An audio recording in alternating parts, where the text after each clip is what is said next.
अगर आपका पेपर 2 में टारगेट है 80 प्लस MCQs का, तो डेली वीडियो PDF नोट्स और ऑनलाइन टेस्ट सीरीज के लिए ज्वाइन करिए हमारा व्हाट्सएप ग्रुप। तो नीचे दिए गए नंबर पे अभी हमें कॉन्टैक्ट और व्हाट्सएप करिए।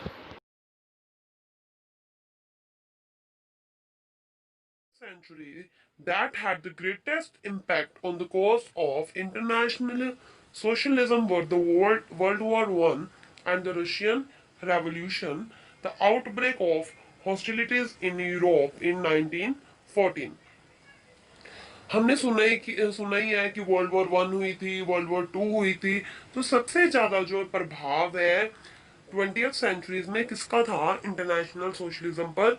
वर्ल्ड वॉर वन का और रशियन रेवोल्यूशन का, जो कि 1917 में हुई थी।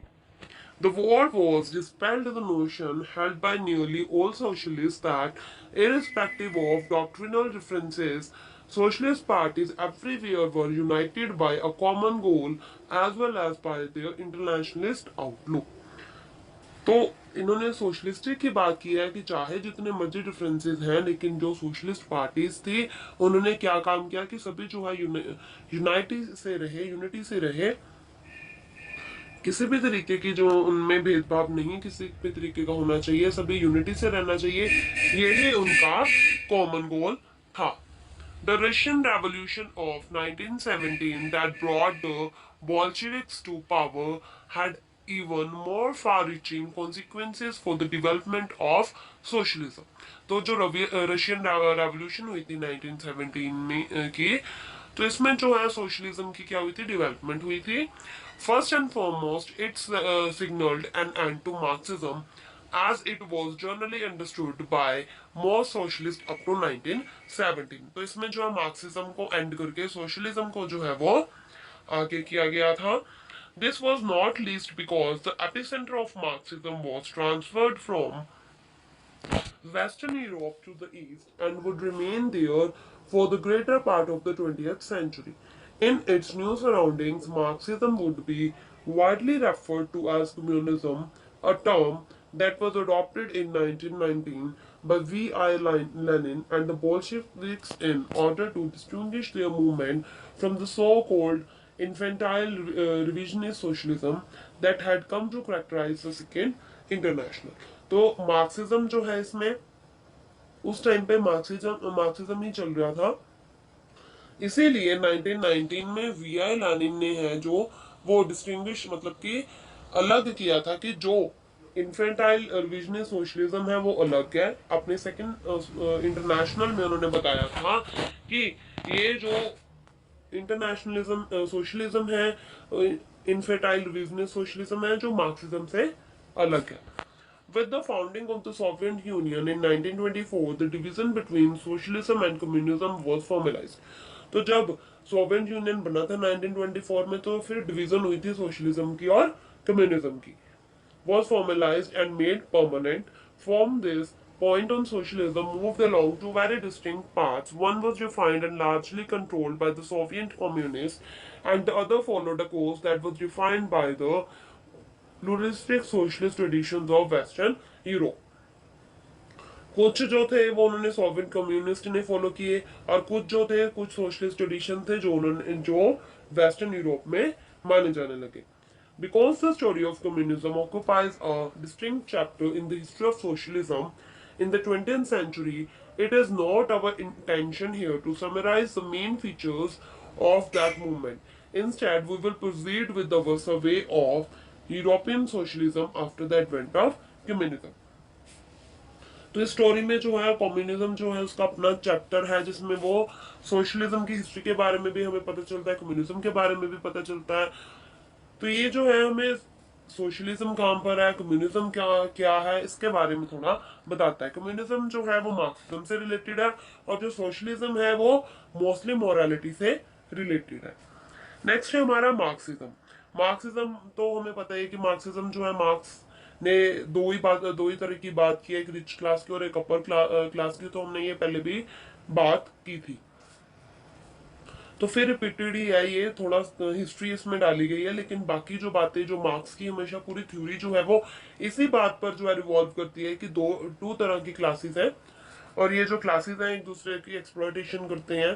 तो इसी के बारे में ये बातों की। So let's start with Marxism.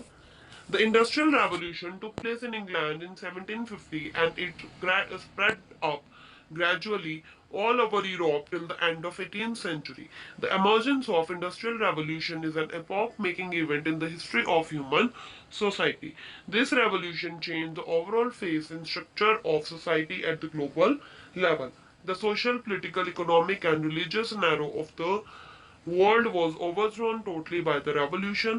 It no more remained as it was before 1750, but goal drastically changed.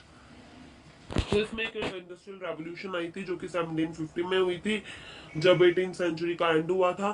तो ये जो है हिस्ट्री ने बहुत सारी चेंजेस लाई थी, रेवोल्यूशन की तरह काम किया था, जिसमें जो है रेवोल्यूशन की वजह से सोशल, पॉलिटिकल, इकोनॉमिक्स, रिलीजियस सारा सिनेरियो मतलब कि अलग अलग तरीके जो है अपनाए जाने लग गए थे, जो कि 1715 से पहले नहीं था। तो ये एक तरह का ड्रास्टिकली चेंज था, मतलब कि एकदम से ये जो है चेंजेस आए थे।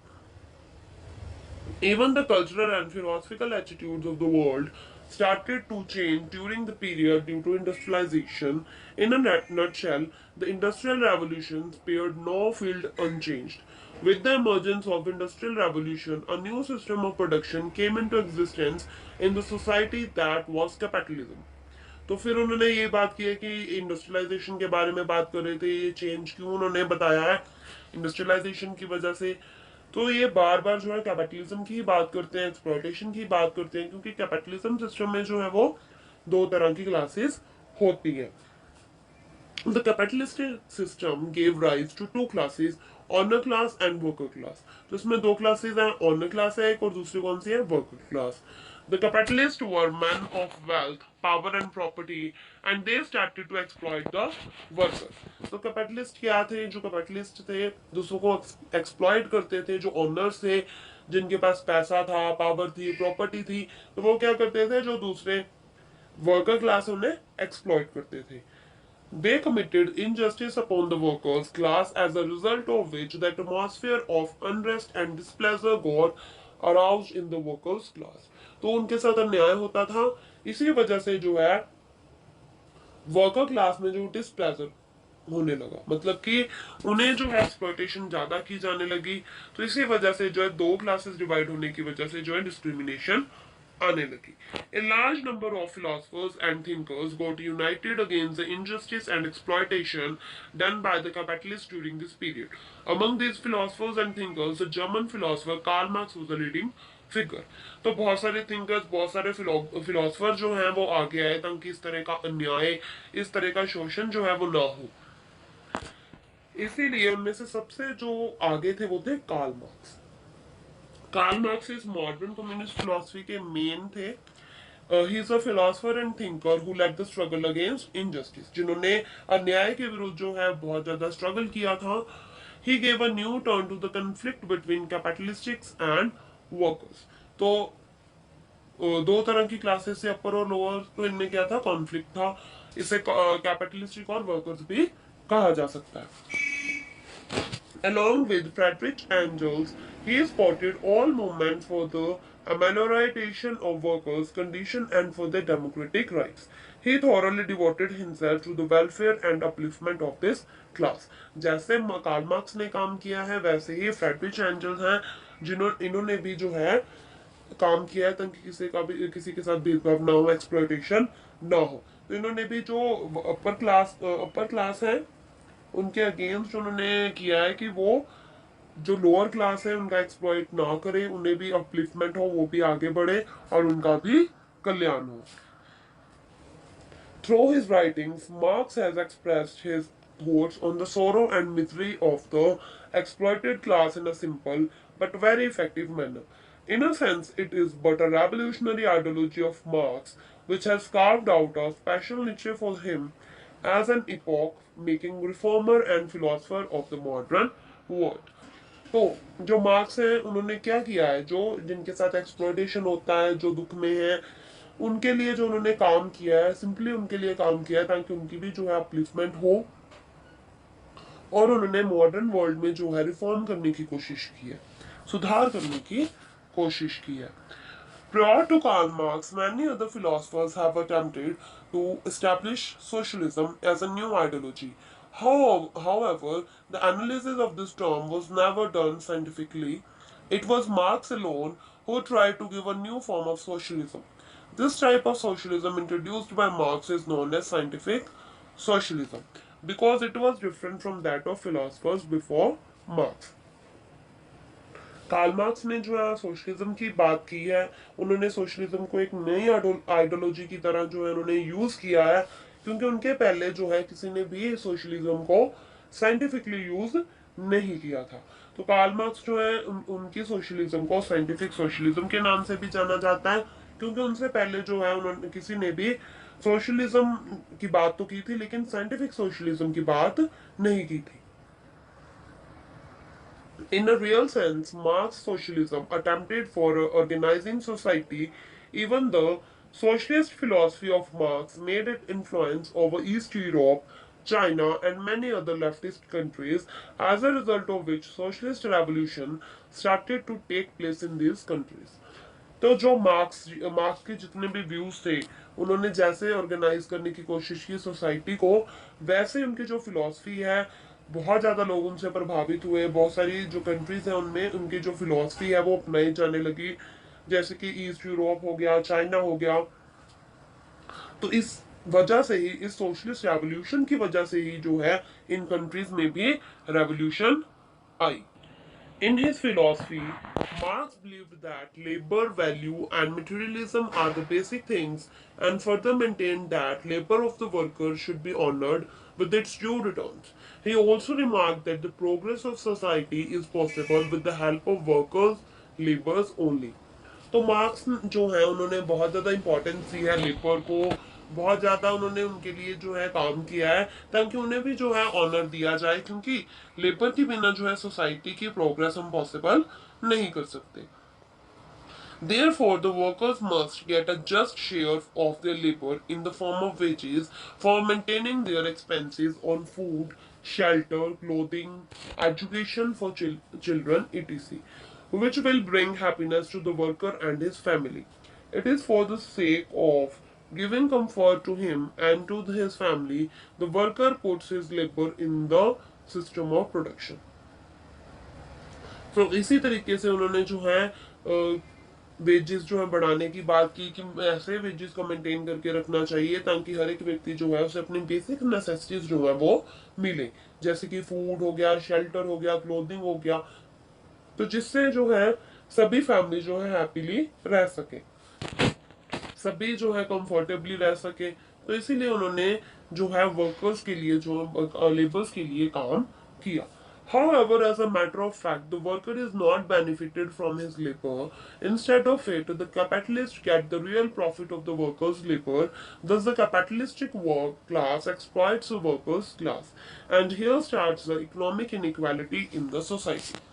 Such an economic inequality gives rise to class conflict. तो उन्होंने फिर दो ही क्लासों की बात की और उन्होंने कहा जो कैपिटलिस्टिक हैं वो क्या करते हैं, शोषण करते हैं, दूसरों का शोषण करते हैं, जो लोअर क्लास है उनका शोषण करते हैं, उनका एक्सप्लॉयटेशन करते हैं, और जो सारा प्रॉफिट उनका भी है वो वही लेते हैं, क्योंकि अगर 50 की चीज़ है तो वो 10 रुपए की बनवाएंगे और 40 रुपए जो है वो उनके होंगे। तो ये जो है वो इस तरीके से काम जो है उनसे करवाते हैं, लेकिन बेनिफिट जो है वो अपना देखते हैं।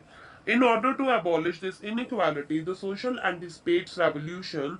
We can put an end to this conflict and to such an atmosphere of revolution by establishing an ideal society which is based on communism. तो इसे इनइक्वालिटी को अबॉलिश करने के लिए इससे रेवोल्यूशन, इसीलिए उन्होंने रेवोल्यूशन की, सोशलिस्ट रेवोल्यूशन भी जिसे कहा जाता है, ताकि जो सोसाइटी है उनकी जो आइडल सोसाइटी है वो कम्युनिज्म जो है उस पर बेस्ड हो। Marx expressed their precious thought in his ideology. In short, Marx believed that social change could be made possible through the conflict between the exploiters class and the exploited class.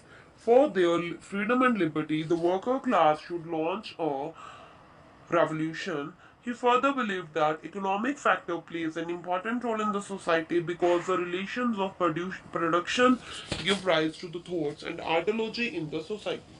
He also tried to convince that labor is a very important concept in human society.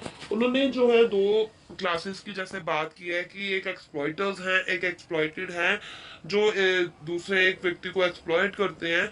और उन्होंने बात की है जो labour है वो बहुत ही जरूरी है, क्योंकि इकोनॉमिक फैक्टर भी हमारी जो सोसाइटी में है बहुत इंपॉर्टेंट रोल प्ले करता है। अगर पैसा होगा तभी हम कोई प्रोडक्शन कर सकेंगे, नहीं तो नहीं कर सकेंगे। लेकिन लेबर का भी जो है कहते हैं बहुत ज्यादा रोल होता है। All these thoughts of Marx are based on facts. They are evolved out of the contemporary actual social situation. By observing this situation carefully, Marx propagated his thoughts and ideas for putting an end to the misery and sorrow of the workers' class by taking them out of the difficulties like bad working and living conditions, low wages, the alienation from labor, etc. तो ये सारे facts जो है marks की thinking के according है। उन्होंने कहा है कि कैसी ये एक्चुअल सोशल सिचुएशन है जिसमें हमें केयरफुली जो है काम करना चाहिए, क्योंकि बहुत सारे जो वर्कर क्लास हैं उनके बहुत सारी मिजरीज हैं, बहुत सारे सोरोज हैं, बहुत बहुत ज्यादा जो उनकी लिविंग कंडीशंस बैड है उन्हें इम्प्रूव करना चाहिए, क्योंकि उनको लो वेजेस दिए जाते हैं। तो उनके लिए काम करना चाहिए ताकि वो भी अच्छे से रह सके कम जो बेसिक नेसेसिटीज ऑफ लाइफ है वो सभी को प्रोवाइड हो। इसीलिए जो मार्क्स है उन्होंने ये थ्योरी बनाई। Marxism is a political and economic theory of Karl Marx. It predicts the abolition of private ownership of means of production with the provision of work and subsistence for all. It is social, political, and economic ideology which has been expressed through the writings of Karl Marx and Friedrich Engels. Marxism की जो theory है वो political और उनकी economic theory है जो Karl Marx ने ही लिखी हुई है।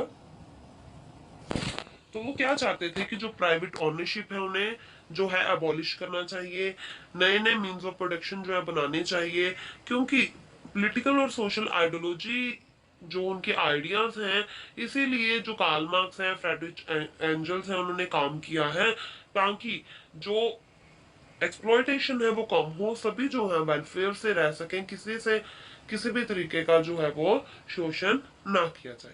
तो मेन जो कार्ल मार्क्स या फिर फ्रेडरिच एंजल्स हैं उन्होंने क्या काम किया है ताकि जो लेबर क्लास है उनकी इम्प्रूवमेंट हो सके।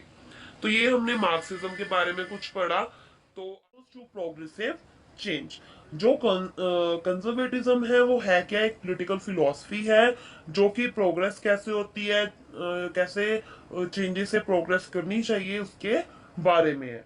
oriented to the preservation of institutions and values and committed to tradition and authority। जो कंजर्वेटिज्म है उसमें कैसे हम ट्रेडिशन के अकॉर्डिंग काम करते हैं, हमारे अथॉरिटी के अकॉर्डिंग काम करते हैं, कैसे हम उसके उनके कमिट हैं, कैसे हमें रूल्स रेगुलेशन जो है वो फॉलो करने होते हैं इंस्टीट्यूशंस के, तो वो सारा जो है कंजर्वेटिज्म में आता है। It is concerned with the conservation of the best of the past and of hierarchy and the status quo। तो ये जो हमारे पास से भी रिलेटेड है, हमारे हेरारकी के से हेरारकी जो है हेरारकी जो है उससे भी रिलेटेड है। It should not be confuse with the politics of से द ब्रिटिश कंजर्वेटिव पार्टी। तो ये जो है ब्रिटिश कंजर्वेटिव पार्टी, अगर हम इसे बोले तो ये कंफ्यूजिंग होएगा। As well as containing conservative strands also contains strong element of radical laissez-faire liberal politics. तो इसमें जो रेडिकलिजीज फायर है मतलब कि सभी जो है वो इक्वल है, उनके पास फ्रीडम है, वो सारे रूल्स रेगुलेशन जो है वो कंजर्वेटिज्म में आते हैं। It should also not be equated with the right in journal. तो ये जो है एक जर्नल फॉर्म भी नहीं है। While in the West, conservatives are often right-wing, conservatism in the former Soviet Union, for example, is a label attached to communist। तो mostly जो सोवियत यूनियन है जिसे हम यूएसएसआर भी कहते हैं, उसमें जो पहले सोवियत यूनियन था अब यूएसएसआर रशिया भी कहा जाता है, तो उस उसमें जो है कंजर्वेटिज्म में जो कंजर्वेटिज्म है उसे कम्युनिस्ट भी जो कहा जाता है। with right wing free marketers who espouse liberal economy seen as a radical progressive। वो जो है लिबरल इकोनॉमिक्स की तरह काम करते हैं ताकि रेडिकली जो है प्रोग्रेशन जो है वो हो। However, there is much in green thought which is distinctly radical and non. Many Greens call for quite radical changes in economic priorities, political structures, social lifestyles and cultural value system. तो ये अलग अलग तरीके के होते हैं। तो कई जो हैं वो हमारी इकोनॉमिक प्रायोरिटीज में चेंज आते हैं, कोई पॉलिटिकल स्ट्रक्चर में चेंज आते हैं, कोई सोशल लाइफस्टाइल में चेंज आते हैं। तो ऐसे जो है चेंजेस आते रहते हैं, वो ग्रीन थॉट्स में आते हैं। There are also strong elements of democracy and egalitarianism in radical green thinking, which are at odds with conservative emphasis on authority and hierarchy. तो इसमें जो है रेडिकल ग्रीन थिंकिंग है, स्ट्रॉन्ग एलिमेंट्स हैं democracy के, इसमें भी इक्वालिटी जो है लाई करती है। इसमें जो है मेन एम्फेसिस जो है वो अथॉरिटी और हायरार्की पर किया जाता है। In addition ecology brings new insights with its emphasis on natural limits and the moral standing of non-humans. Ecology does have strong conservative elements, but there are ways in which ecology is opposed to many traditional conservative tenets and bring new issues and concerns to political theory that are not accounted for in conservatism. तो इसमें बहुत सारे जो हैं strongly conservative elements जो हैं वो पाए जाते हैं, जो कि कुछ ट्रेडिशनल टेनेंट्स को जो अपोज करते हैं, और जो कंजर्वेटिज्म में नहीं आता वो इस थ्योरी में इंक्लूड नहीं किया गया। आगे इनकी हिस्टोरिकल बैकग्राउंड है।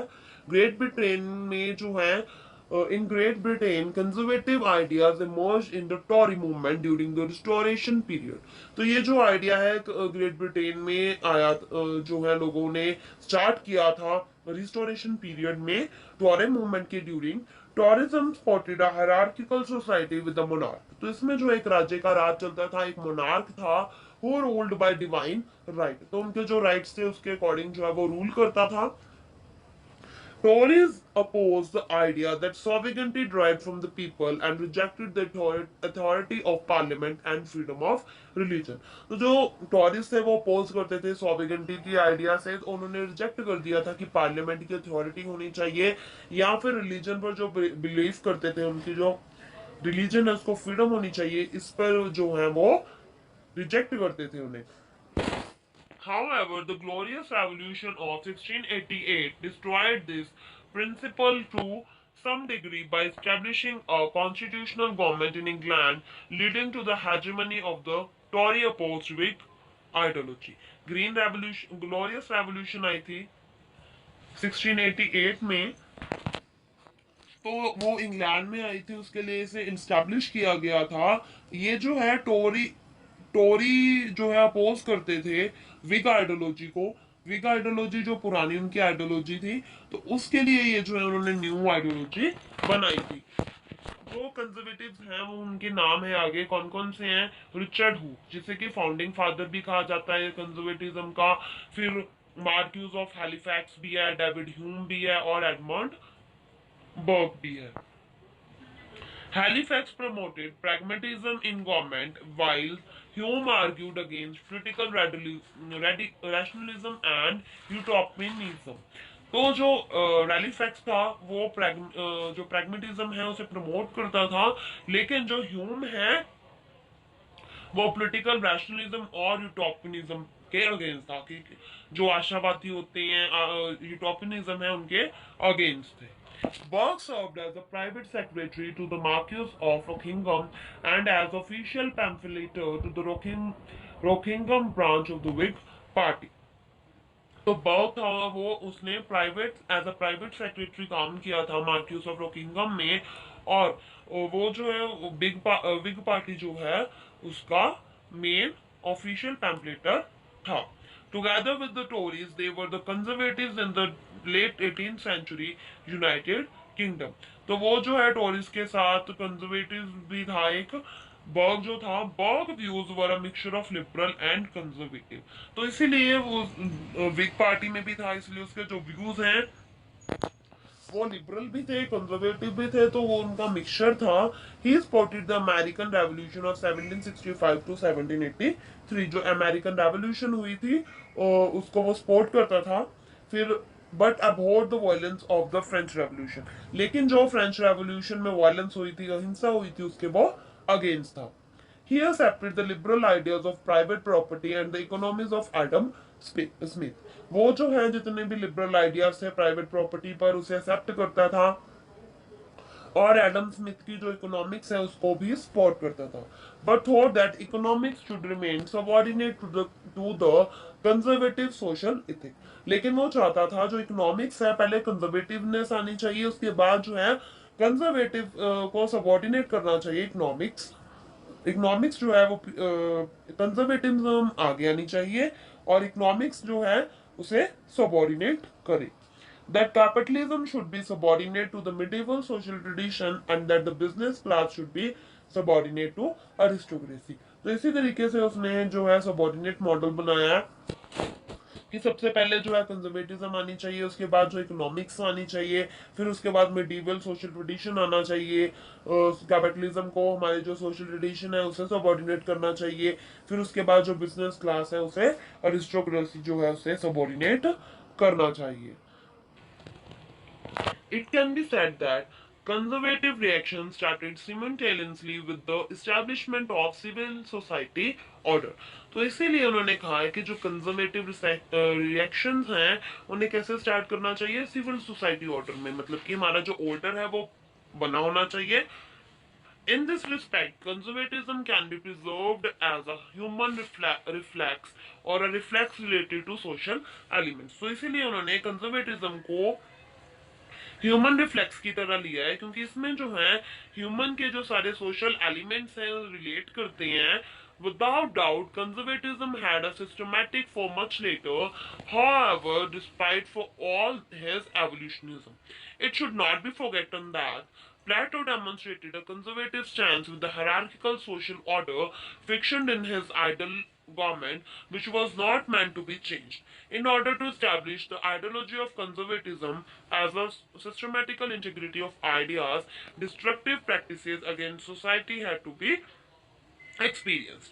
तो प्लेटो ने भी जो है बात की हुई है इसी ऑर्डर की, जैसे हमने पहले बात की है कि ये जो है एक सोशल ऑर्डर में होना चाहिए। प्लेटो ने भी जो है एक सोशल ऑर्डर दिया, हायरार्किकल सोशल ऑर्डर दिया हुआ है जिसे चेंज नहीं कर सकते, तो जिसमें अलग अलग आइडियाज हैं, डिस्ट्रक्टिव प्रैक्टिसेस भी हैं जिनके वो अगेंस्ट है, मतलब कि जो चीजें हमारे लिए अच्छी वेलफेयर के लिए हैं उनको वो फॉलो करते हैं और बाकी के अगेंस्ट है। Conservatives who started to express their ideas over the indefiniteness of the revolution attempted to justify themselves through the practices of the Jacobians. तो जो कंजर्वेटिव्स हैं जिन्होंने अपने आइडियाज जो हैं उन्होंने एक्सप्रेस करने की कोशिश की, उन्हें शुरू किया रेवोल्यूशन के थ्रू, तो उनकी जो प्रैक्टिसेस हैं वो कैसे जस्टिफाई होते हैं, by Jacobins. As a matter of fact, as described by R Nisbet, French revolution remove the Catholic monarchic aristocratic compound with radical change after 1791। जैसे कि हार्नेस बेट ने डिस्क्राइब किया कि जो फ्रेंच रेवोल्यूशन है उसमें क्या क्या रिमूव किया गया, कैथोलिक मोनार्किक अरिस्टोक्रेटिक कंपाउंड, जो कि रेडिकल चेंजेस किए गए 1791 में। तो ये चेंजेस हैं क्या थी, मतलब कि कोई भी एक राज्य का राज जो है वो नहीं होना चाहिए, एक सोसाइटी ऐसे ही चलनी चाहिए। However, this compound was vital for most conservatives. They were either a part of or most defender of it. According to the conservatives, values such as life, ownership, authority, and fair liberty was removed one by one. जो conservatives हैं उनके according जो हमारी values हैं, जैसे कि life के लिए, ओनरशिप के लिए, अथॉरिटी के लिए, जो है हमारी आज़ादी के लिए, धीरे धीरे जो है रिमूव हो जा रही है, या फिर ऑर्डर और हमारी जो स्टेबिलिटी है वो खत्म हो जा रही है, वैनिश हो जा रही है। French Revolution ignored social institutions and this lead the way to political instability. French Revolution में जो है कुछ सोशल इंस्टीट्यूशन को इग्नोर किया गया, इस वजह से जो है राजनीतिक अस्थिरता जो है वो रही। It back became the doctrine of conservative thought to resist against the type of change which shattered social dynamics and to focus on the criticisms of practices that aim to convert the society through rational project। और ये जो कुछ ऐसे changes हैं जिनके वो against भी थे, तो इसीलिए वो जो रैशनल प्रोजेक्ट हैं वैसे चेंजिंग जो हैं उसके अकॉर्डिंग सोसाइटी को चेंज करना चाहते थे। Post-revolution, France went into chaos. After this, neither parliamentary democracy nor pluralism had any meaning for conservatives। तो पार्लियामेंट्री डेमोक्रेसी जो है वो ना होने की वजह से जो कंजर्वेटिव्स हैं उनका इतना ध्यान जो प्लूरलिज्म है उसमें भी नहीं रहा। As Woods defined, both innovations were perceived as the foreign institutions of modernity।